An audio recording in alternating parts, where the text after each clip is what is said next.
जय गुरुदेव। बिखरे मोती, अनमोल वचन।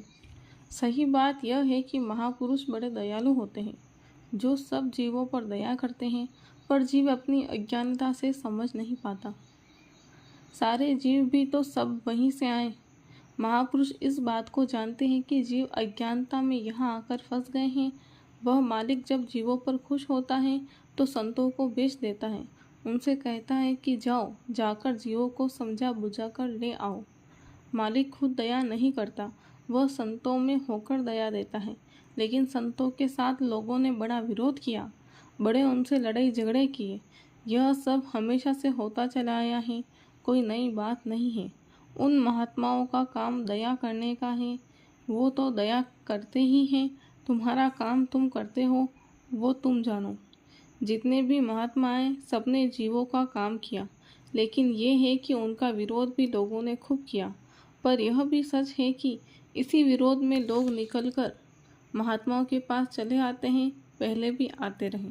किताबों से आपकी समझ में कुछ नहीं आएगा, पर अहंकार हो जाएगा, घमंड हो जाएगा। लेकिन जिन लोगों ने प्राप्त किया, दीनता से पाया, रो कर पाया।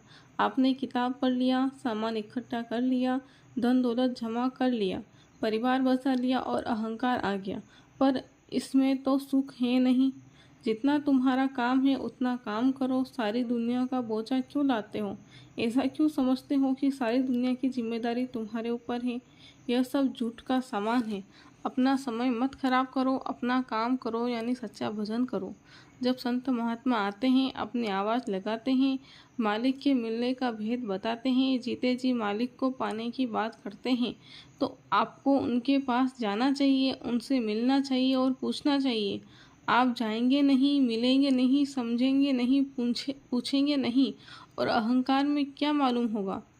आप अपनी मन मस्ती में और अहंकार में रहते हैं तो उनकी बात क्या सुनेंगे। आप किसी को भी संत कह देते हो, यह अज्ञान की बात है। ज्ञान की बात तो यह है कि जो सत्यलोक में गए, जीते जी सत्पुरुष का दर्शन किया, वही संत है। ऐसे ही संतों के लिए नानक जी ने कहा है, संत की निंदा नानका, बहुरी बहुरी नरके जाए।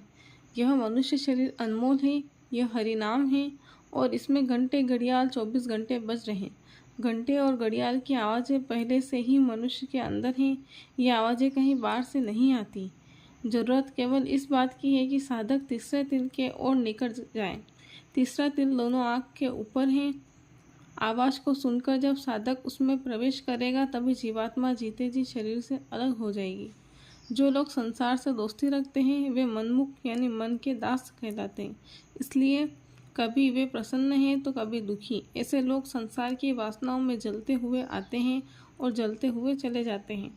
मन के अधीन हो करके ऐसे ऐशो इशरत और भोग विलास में फंसकर वे अपना समय गंवा देते हैं, और मौत के समय यमदूत उन्हें खींचकर धर्मराय के दरबार में पेश करते हैं। जय गुरुदेव। शरीर जीवात्मा के निकलते ही मुर्दा हो जाएगा। जय गुरुदेव।